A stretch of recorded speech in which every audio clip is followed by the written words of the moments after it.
Radio.com. From Chicago. Oh! So I've only seen the movie once, and that's on purpose. I thought it was legendary in Chicago. It is. Yeah, people going to say, yeah, I'm from the green, man. Yeah. Good job. You know when they shot It that was too real. It was real because it's based on partly truth. Right. See? Yeah. Can't do that. We shot 8 days at the Breeding Green, and I remember, how many gangs they had running in there? Right. At least 4 or 5.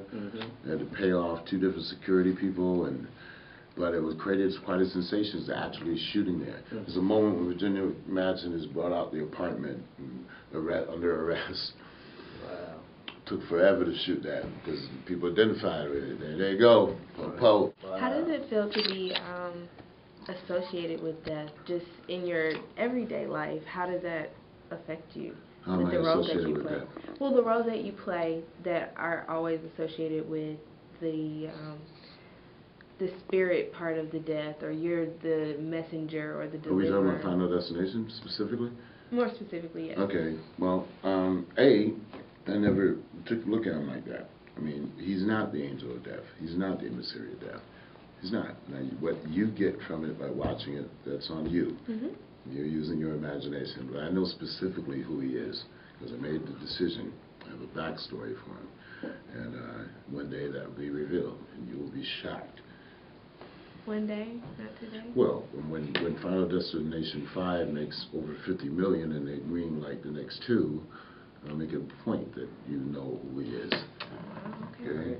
So it's not what you think. Go deeper, go opposite. Okay. So did you really choose, like when you first started, did you choose the horror genre, or was it like, I think you should be in the horror genre? When I went to college, and yes, I did go to college, I had my master's in theater. Yeah, I went over to the horror class. Come on. I mean, it was the luck of the draw. I mean, it's what, unfortunately, as actors, we don't have the luxury of saying, I want to be a Western star, I want to be an action star, I want to be a romantic star. You get what you get. Well, not actually beginning, but I mean like throughout your career. No, because Hollywood is a beast of repetition. Okay. So they like to pigeonhole you. What I've been lucky in is that I'm not going to play Candyman all the time. Exactly. And if you look at my resume, you'll see that I've chosen to do independent films. I've got 2 offers on the table right now today that I got lunch on, and one of them is a gentleman of leisure, aka a pimp, who happens to have a heart of gold. I mean, in that it's a beautiful story. It's called Nighthawks at the Diner, and it's a character-driven piece, and he absolutely is the hero at the end of the day. So those independent films allow a greater depth of character and a greater room for emotional expressionism. And Final Destination 5 pays the bills so that I can do those films. So I'm not mad at it. Films that you have coming up, you said that it's a gangster film. Are you allowed? Sushi Girl. Yes. Are you allowed to speak a little more on the plot, or? Well, yeah, I can tell you. The Sushi Girl refers to it as a Yakuza tradition of having a naked woman lay on the table and putting sushi all over her while the men discuss business.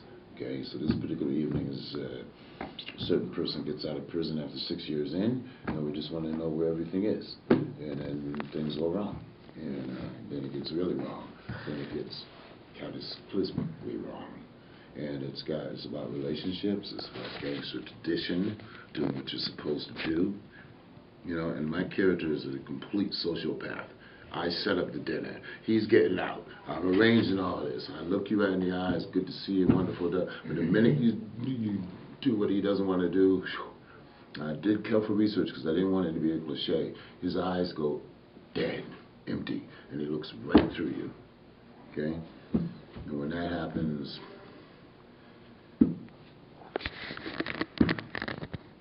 so the Duke. It's raw. How do you prepare? The trailer's online already. If you go to Sushi Girl movie, you can see the trailer. How do you prepare for your roles? Like, where do you put your mind in when you're doing it? Well, with him, I studied sociopaths. I have a few in my family. I have a lot of homicide cops in my family. And I remember having Thanksgiving with him, and I studied how they could disconnect. And one moment they tell me about whatever case they're working on while we're eating. And then they look at me and they knew I wanted to be an actor. And so you still want to do that acting thing? You know, because, you know, until you make it, nobody believes in you. Nobody believes that he either is worth it or that it's too much of a struggle. I don't mind struggle. And then the day when it flipped and they saw it when I got Platoon, then things changed. There's no another way coming at you. So how did I prepare? By remembering some of them. One in particular that would hide his pain with doers and milk. And here you go from talking about the case, you know, to hurting somebody. Because that's what that does. And one day I want to play a great cop. I think Denzel did a great job in Training Day, but there's even further, there's no other levels of what that takes to be a person like that. Great responsibility. Freddyo.com.